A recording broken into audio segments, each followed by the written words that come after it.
I grew up in the Pacific Northwest within an entertainment industry family. My childhood was spent on the road as my dad's profession involved touring. Despite the glamorous facade, it was a surprisingly conservative lifestyle.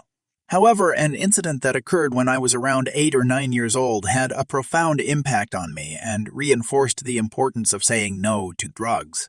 During a performance, I witnessed a jazz saxophonist who was part of a band my dad had booked fatally overdosing on drug. Music played a significant role in my life, and I continued to pursue it throughout my school years, even turning professional at a young age. I maintained a fairly straight-edge lifestyle until I reached college. It was during this time that I came across the writings of Hunter S. Thompson and began to question the idea that indulging in a bong hit would lead to my demise. Several years after finishing school, around 1991, I started my own independent dance label and recording studio. This was before the era when every aspiring artist could record music in their bedroom using a laptop. As a result, my company headquarters became a popular spot for local rave promoters and clubgoers. Through my involvement in the music scene, I began experimenting with various party drugs and gradually found myself surrounded by individuals involved in drug dealing or closely associated with it. Within this social circle, there were a few guys who fit the stereotype of being arrogant and self-absorbed. You know the type: fake tans, steroid use, bleached hair, flashy cars, and the like. Among them, there was one particular individual whom I'll refer to as Tyler, who always gave me a bad vibe. As a regular guy in my 20s, I never believed that women owed me anything just because I paid for a date. The only expectation I had was that if you agreed to a date, you should show up. It was a matter of common courtesy. But let's focus on Tyler. Tyler possessed a great sense of humor, the kind that made straight guys exclaim, "Damn!" He had money, good looks, and connections to influential people through his politically well-connected family. While owning my label, I also performed at jazz clubs in our city. One of the venues was a stylish martini bar where a cheerful and vibrant bartender worked. I initially met her through the rave scene, but I got to know her better during my jazz gigs. She was flirtatious, but maintained a traditional, old-fashioned personality. Having grown up in a small town, she hadn't encountered many ill-intentioned individuals in her daily life, so she remained trusting and open. Unfortunately, this all changed when she became the victim of Tyler's assault. Tyler played a manipulative game, gradually gaining her trust. She had limited experience with our scene when she went out with him. He drugged and assaulted her, forever altering her life. She developed post-traumatic stress disorder, PTSD, self-loathing, and depression. It was as if he had extinguished her inner light. Personally, I had experienced a lot of bullying during my childhood, and I developed a high tolerance for nonsense, rarely flinching in the face of adversity. However, when someone I cared about was harmed, my response tended to be asymmetrical. Ironically, Tyler himself was not a drug user or excessive drinker, and this fact would play a role in what transpired later. I confided in two individuals about my plan. One was a major drug trafficker, while the other was a member of the state law enforcement. To summarize, my plan for retribution involved purchasing approximately $3,500 worth of heroin packaged in ready-to-sell baggies, as well as acquiring 10 sheets of highly potent blotter acid.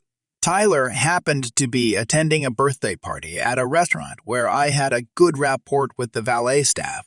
Although I didn't know them extremely well, I was known for being an overly generous tipper, and they were aware of my connection to Tyler. I approached one of the valets and explained that I wanted to play a harmless prank on Tyler by placing something in his car. I slipped him a $100 bill and assured him that he wouldn't face any consequences. He reluctantly agreed, and I discreetly placed the contraband beneath the passenger seat before returning the keys and leaving. Tyler was a creature of habit, always taking the same route home. My state trooper friend had no knowledge of my plan. All I shared with him was that a guy associated with my circle of friends had become a major drug dealer, endangering the lives of those close to me. I provided him with the details of when and where Tyler would be driving, leaving the rest to his discretion. At around 1:20 a.m., Tyler was pulled over and my friend conducted ADU. I check. Tyler, who was completely sober, became furious. When the trooper asked for permission to search the car, Tyler arrogantly agreed, convinced that his vehicle was clean. To his dismay, he was arrested for possession with intent to distribute, and the legally concealed pistol found in his car only worsened his situation.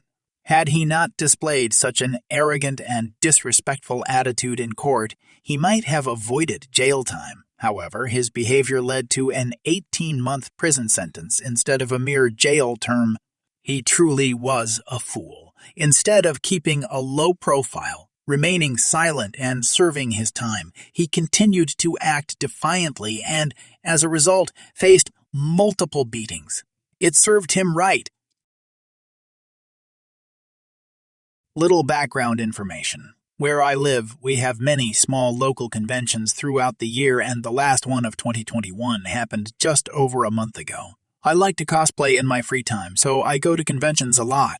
I am 19 and have a pretty nice figure, so I was wearing a costume that included a crop top. I also brought a prop along with me that complemented the character, a foam weapon that took hundreds of hours to make. Despite how much time and money was put into it, anyone who has ever done prop design or worked with foam would know it's still a bit weak and could break if not handled properly. Now that I got some key details out of the way, onto the story. So it was a few hours into the convention, and I was walking around with my friend and occasionally being stopped to ask for pictures. I found someone who was cosplaying a character from the same franchise as me, and we stepped off to the side to talk about the game while my friend went shopping at the vendors. This is where entitled Karen comes in, some hyper girl who couldn't have been older than 10 and who I think was supposed to be dressed as another character from the same game. I couldn't tell because she was wearing a jacket over it and this game is too mature for someone her age. Still, we humor her for a moment, complimenting her costume and taking a picture with her before returning to our conversation. Apparently, entitled Karen wasn't satisfied though and kept pulling at my pant leg to get my attention, so finally, I looked back down at her. Me. Yes, hun? Karen. Your weapon is really cool. Nay. Thank you. I made it myself. Karen. Can I play with it?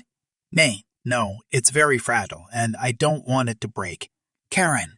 I won't break it. I promise. Please, just for a minute?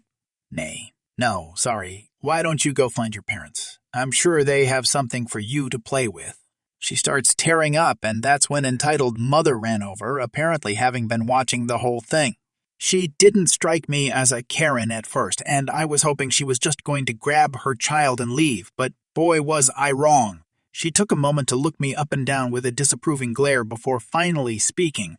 Entitled Mother, who do you think you are, running around in such a shameless outfit where there are children around and making my daughter cry? People like you have no right to be here. You know this is a family event, right?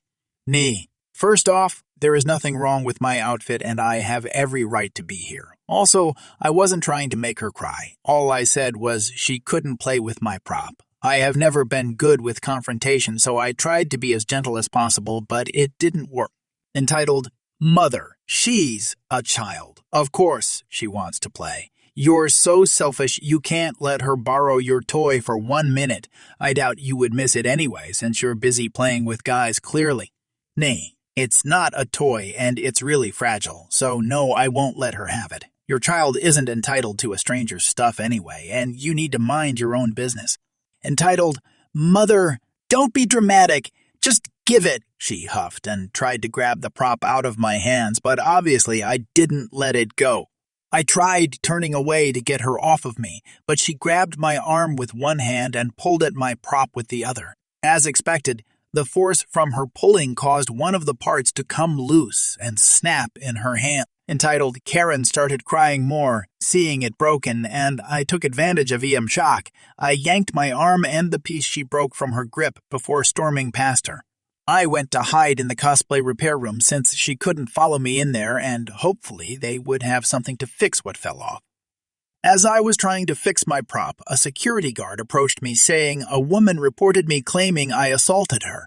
I calmly told him, no, that wasn't true, and that entitled mother had attacked me and broke my prop after I wouldn't let her daughter play with it. Entitled Mother tried coming into the room, calling me a bunch of names and demanding I be removed, but they made her leave, though I could still hear her shouting outside. Eventually, the other cosplayer came forward and backed up my story, so entitled Mother and entitled Karen were forced to leave. The rest of the convention went pretty fun. Decades ago, I found myself engaged to a man who had a knack for mishandling his finances. Burdened by countless student loans, he had dropped out of multiple universities and failed to complete any degree. To make matters worse, he had even purchased a car using a credit card. Before we even crossed paths, he had already filed for bankruptcy in his early 20s. His financial irresponsibility was so severe that he couldn't even secure a cell phone due to his abysmal credit score. That's when I made the decision to co-sign for him. Little did I know that this act of kindness would come back to haunt me. After several months, he suddenly decided to embark on a journey of self-discovery, moving 1,000 miles away, leaving me behind. It wasn't long before I received a distressing collection notification, informing me that he had failed to pay a single cent of his cell phone bill. As a result, I was left with no choice but to shoulder the burden of late fees, a broken contract, and the cost of the phone itself, amounting to a staggering $1,500, a substantial sum of money for me in 1996.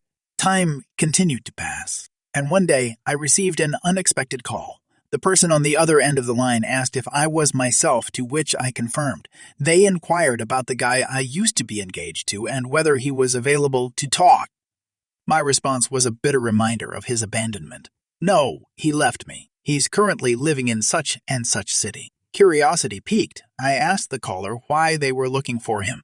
As it turned out, he had defaulted on his student loans, and the authorities were desperately trying to track him down.